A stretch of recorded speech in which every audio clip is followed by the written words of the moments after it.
As an older lady, I should simply celebrate Christmas and stay out of the way. However, it seems that after being invited to spend Christmas vacation together, Margaret has been kicked out of the house.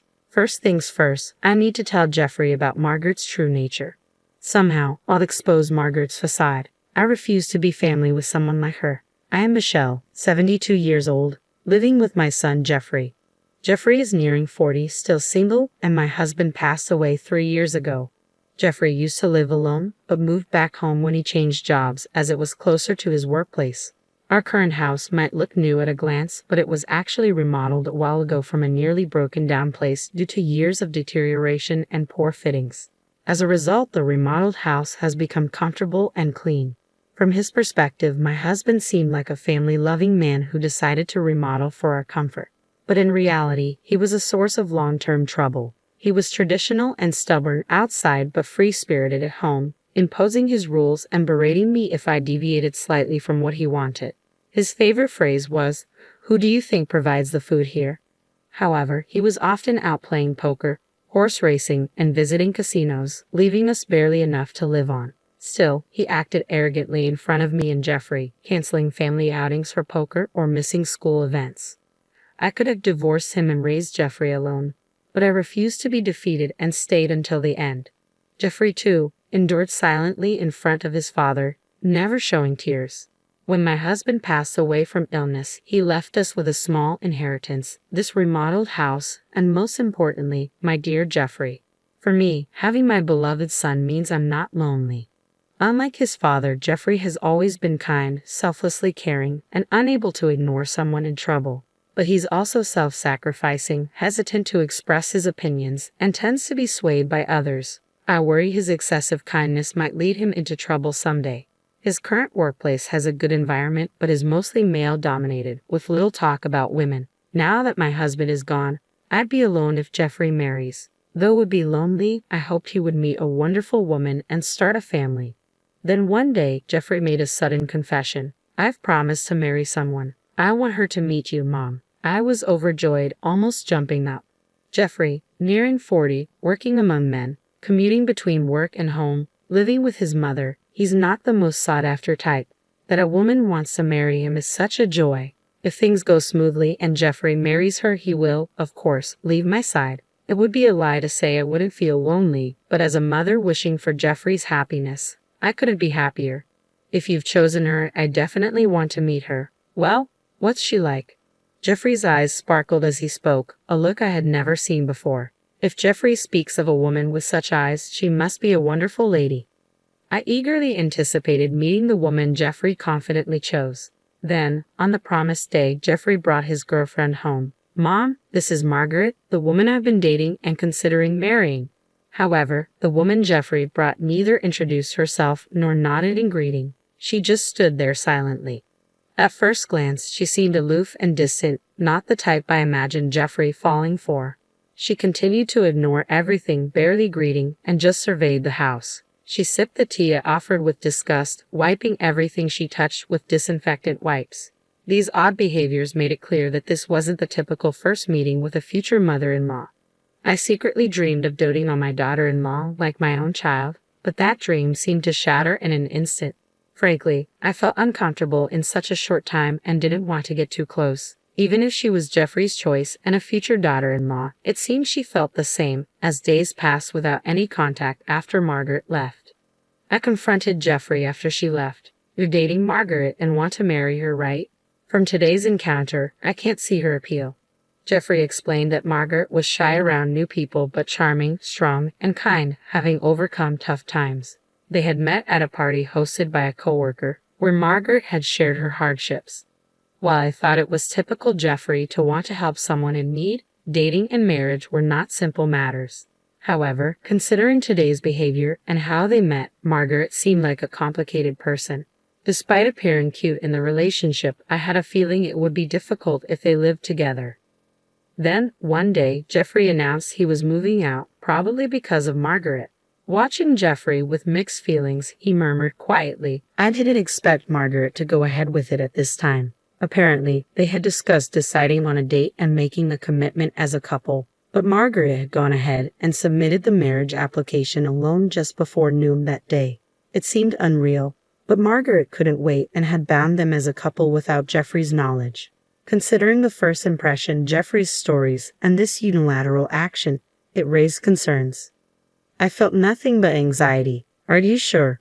Okay, it's fine, I reassured myself. Margaret is a kind woman. Then, I received a message from Margaret. She wanted Jeffrey to choose his wedding gift from several options she had sent. When I checked the items, they were all worth several $1,000s. Even for my son's wedding, that's not an amount I could easily afford.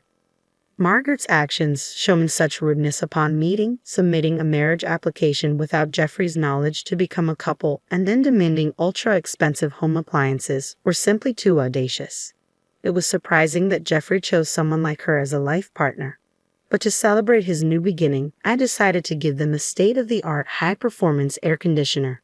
Margaret will love this air conditioner, so I guess this will be my wedding gift to you too, I told Jeffrey. All right, Mom, thank you. I appreciate you listening to Margaret's request, Jeffrey responded. It wasn't cheap for me either, but I splurged for the sake of Jeffrey and his beloved new life. Even after installing the air conditioner Margaret wanted, I received neither thanks nor any contact from her. Is this how people are nowadays? Time passed without any particular communication from Jeffrey or Margaret. They were living in an apartment in the next town, less than an hour's drive from my house, but I heard nothing from them. It's not too far for a visit, but they must be busy with work in their newlywed life, I thought, so I refrained from contacting them. However, a situation arose where I had to reach out. My brother Jeffrey's uncle had passed away. He was an uncle to Jeffrey, too, who had loved him when he was a little boy, although he was in contact with him less frequently now. Jeffrey was fond of him as a child and wanted him to attend the funeral, even if he couldn't make it to the wake. Having not spoken for a while, I wanted to hear his voice and called, but no matter how many times. I called Jeff's mobile, but it wouldn't connect. Even worse, when I tried the next day, I got a message saying the call couldn't be connected. It seemed like I was blocked. The kind Jeffrey who always stayed in touch over small matters, blocking me? Hard to believe. But with no way to contact him and the funeral not waiting, it proceeded without the Jeffrey couple. Half a year later, Margaret suddenly contacted me. Michelle might be lonely this summer, and Jeffrey has a middle school reunion around the end of the year, so he wants to let loose. Can we spend Christmas vacation at your place? She brought up spending Christmas at my house without mentioning the wedding gift or the blocked calls during the funeral. To her, maybe those incidents weren't a big deal. It seemed Margaret didn't even consider the possibility of me refusing. Despite my reservations about spending time under the same roof as Margaret, I agreed, hoping to see Jeffrey after so long. Sure, that's fine. I look forward to seeing you both. It's been a while. Then, at Christmas, they visited my house. There was a slight discomfort with them around. They were always together, not in a lovey-dovey or happy way, just together. Margaret followed Jeffrey even to the bathroom or when he needed to fetch something. At first, I thought she had business in the same direction, but it seemed not. It might sound harsh, but Margaret's gaze and movement suggested she was monitoring Jeffrey, ensuring he didn't do anything unusual. I was shocked when I caught a glimpse of Jeffrey's face as I stood up to serve tea. Jeffrey was looking down, avoiding eye contact with Margaret. I struggled to understand why they were in such a situation, but the reason for their behavior would become clear later in the evening. Jeffrey left for his middle school reunion, feeling awkward. Alone with Margaret, I stood up to clean as usual. I started vacuuming, but suddenly the vacuum cleaner stopped. It was working fine yesterday. At that moment, with a loud bang and a strong impact, I found myself knocked over into the garden along with the vacuum cleaner. Luckily, I was wearing thick socks, but with the snow outside, I freeze if I stayed there. Who would do this? A suspicious person? A burglar? As I tried to get up, I saw it was Margaret who had thrown out the vacuum cleaner and me. Older lady, celebrating Christmas out here suits you, Margaret said. What? Wait, Margaret, do you realize what you're doing? I exclaimed. Shut up, older lady. I'm looking forward to the times while he's gone. It'll be a great night without you in the way. Sit. Don't interfere, she snapped. Saying that, Margaret started making a phone call to someone, apparently a man, judging by the name she called. Her flirting voice and the way she spoke suggested she was planning to meet a lover in this house. Indeed, the house was newly remodeled and minimalistic, thanks to me. But who would think to use their mother-in-law's house, where their husband grew up, to cheat? Margaret, it seemed, was the type to kick out her mother-in-law and bring her lover over, taking advantage of Jeffy's absence. I found myself in the snowy yard, kicked out and left to fend for myself. But I had a plan. Donning an old pair of shoes and a jacket from the shed, I decided to fight back. Firstly, I doubted Jeffrey knew about the affair. Even Jeffrey, who was kindness personified, would surely react if he knew his beloved wife was cheating on him. I needed to contact Jeffrey immediately and have him witness the affair about to happen in this house. But since my calls were blocked on Jeffy's mobile, I needed a different approach. That's when I thought of Jeffy's childhood friend. They had been close through college and often dined together even after graduating. The friend ran a deli inherited from their parents in the local shopping district. I headed there desperately hoping for some information. At the deli, I found his parents, who said he might be at a reunion at a pub in the same shopping district. I rushed to the pub, hoping to catch Jeffrey. Luckily, I spotted Jeffrey running from a convenience store. Good timing.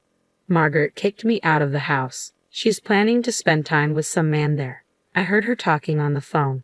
Do you know anything about this? I asked. Margaret cheating? No way, Jeffrey exclaimed. He immediately left the reunion and headed to my house. I wanted to go too, but he said it was too dangerous since we didn't know who the man was and asked me to stay away. I hid in a nearby business hotel, leaving the matter between Jeffrey and his wife to him. The next day when I returned home, I found Margaret beaten up in the garden, naked. Older lady, don't you care to help your daughter-in-law? I can't even get into the house. How did you raise your son? She snapped. I couldn't believe the gentle Jeffrey would beat his wife to such an extent and leave her in the garden. Entering the house, I found Jeffrey drinking coffee. Margaret is naked in the garden. What happened? I asked. I don't know. She was arguing with a lover last night, so maybe that's it. She's going to be nothing to me now, so it's not my business, Jeffrey replied indifferently. While I took refuge in the business hotel, Jeffrey had confronted Margaret and her lover at the scene of their affair. Thinking it might serve as evidence, he took photos of the lover's face and even recorded the encounter. I was impressed by his calmness in such a bizarre situation. From the recording, it seemed the lover, not expecting Jeffrey's return, lashed out at Margaret in anger. The recording also captured the lover stripping Margaret of her expensive-looking branded clothes, apparently intending to sell them. After the lover left, it was Jeffrey who stopped Margaret from re-entering the house. I think you understand from the recording. Margaret isn't repentant. She married me for money and convenience, and she keeps saying her lover is her #1 priority. I have to step out for a bit, so I'll leave Margaret's matter to you, Mom, Jeffrey explained. Leave it to me, I replied. What do you mean? I didn't want such a person in my house, so I didn't let her in. If Mom wants to let her in, I won't stop you, Jeffrey said before leaving. As far as I was concerned, my daughter-in-law had been awful to me, and now she had gotten her just desserts. I felt no obligation to help her for no reason and decided to leave her as she was. Although Jeffrey's photos and recording gave me a good idea of the situation, I decided to check the security camera footage for a clearer picture. I was thankful I had installed the cameras after hearing about a burglary at a relative's house. Neither Margaret nor her lover seemed to realize their actions were being recorded in someone else's house, causing trouble. While examining the footage and photos, I noticed something familiar about the lover's unusual hat. As I was pondering this, the noise outside caught my attention, accompanied by the doorbell. When I opened the door, there was a police officer. It turned out Margaret had played the victim to the neighbors, leading to a report of an injured naked woman in the garden. Sorry for the disturbance, officer. Margaret got involved in some trouble, but neither Jeffrey nor I saw her get injured. We have security cameras, so we can explain what kind of trouble it was, I explained. I shared the events of the previous night along with the evidence from the cameras and photos. The police seemed to understand that Jeffrey and I were not involved. However, they couldn't leave an injured naked woman in the garden in the middle of winter. Margaret was taken away in a police car. Suddenly, I remembered who the man in Jeffy's photos of the lover was. Just then, Jeffrey returned. Mom, I'm back. I filed for divorce. Margaret and I are now complete strangers, Jeffrey announced. Divorce? What do you mean? I asked, shocked. Margaret has been throwing tantrums when things don't go her way since we got married. I've tried to meet her expectations, but at some point, she started using a pre-filled divorce form as a threat, Jeffrey explained. Having fallen for Margaret, I tried to fulfill her wishes, but she exploited my willingness, acting tyrannically when things didn't go her way. She used the divorce form as leverage. Hearing this, I was at a loss for words. But then I remembered something and shared it with Jeffrey, who suddenly stood up with an idea. We headed to the police station where Margaret was being temporarily held. I waited for you, Jeffrey. I knew you'd come. You're my dear husband, not heartless enough to ignore your wife in this state, Margaret said. What are you saying? We're strangers now. I just came to tell you something with Mom, Jeffrey responded. Huh? What do you mean, a bad joke? I understand this older lady coming to apologize, but strangers.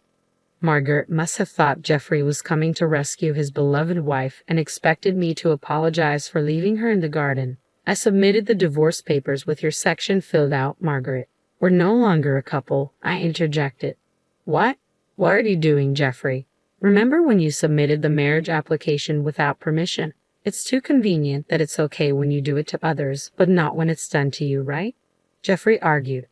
Margaret was speechless at Jeffrey's logical argument, but I had to say something too. The man you brought home, he's a business owner, right? I asked. Yes, he's a young, talented owner of a beauty salon. He proposed with a bouquet of roses last week, saying he'd make me a CEO's wife. Margaret replied confidently. That man's actually an unemployed freeloader who caused trouble at a restaurant, leading to his unemployment. I often browsed social media and reluctantly saw a story about someone causing a scene in a restaurant. I thought I had seen him somewhere before, but he was in the vortex of a topic that had recently come under fire by many people. I read that this guy was repeatedly getting in trouble for drinking straight from a pitcher of water, putting Tabasco in it, and other such nuisances, I revealed. Margaret's confidence shattered as the truth unfolded before her eyes. I read that he was recently fired from his part-time job. That's a lie. His profile had a long list of accomplishments. He wouldn't do such things. Well, regardless, my house has a lot of damage from his tantrum. I could file a report for the nuisance, I stated. Margaret, convinced she had become CEO's wife, was in for more shocks.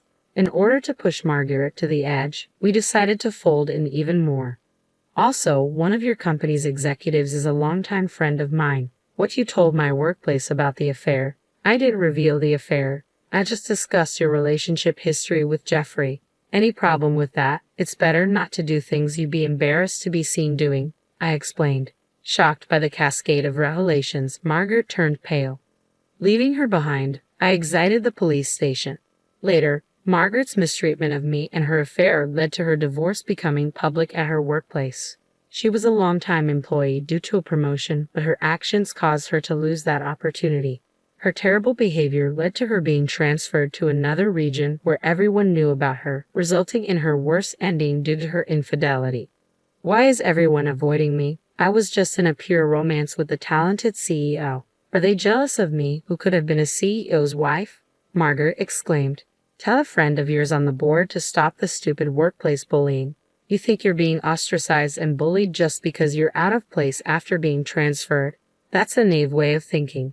There's nothing I can do about it, sorry, I responded. Eventually, Margaret had nowhere to belong at work and ended up resigning. Worse, she became homeless. How can you leave me, your ex-daughter-in-law, without a home in the winter? Isn't it heartless to have a woman shiver outside? Margaret accused. What are you saying? Who kicked Mom out into the snow-covered garden? You're only thinking of yourself. Your words and actions don't match, Jeffrey retorted. The apartment where Jeffrey and Margaret lived was company housing for married employees, so Margaret was evicted due to the divorce. Despite this, Margaret, not giving up, repeatedly harassed Jeffrey. You're there, aren't you? How can you not help your wife in trouble? Don't you have any kindness? Margaret pleaded. You expect kindness from others while ignoring your own actions. But I guess explaining this is useless, I remarked. Not satisfied with harassing Jeffrey, Margaret also came to my place, even following me to the supermarket. Can you leave your daughter-in-law in this situation? Would you do the same to your son? Your son abandoned his troubled wife, abandoned his troubled daughter-in-law. You brought this upon yourself. Remember your actions, Margaret cried. Each time the security system activated or bystanders called the police, making Margaret known as a troublemaker in town. Exhausted by her persistence, Jeffrey and I consulted the police and obtained a restraining order. Margaret, looking for a new target, started attending matchmaking parties. But with no money, job, or proper appearance, she was turned away at the door, becoming infamous as a party crasher. Finally, Margaret's assaults stopped and we lived in peace. Mom, I was out of my mind back then. Margaret cut me off from home, screamed at me all day. I finally came to my senses. I'm so sorry. Jeffrey and I are living together again. Whether Jeffrey remarries or stays with me, I'm happy as long as he shows true kindness to others, I expressed.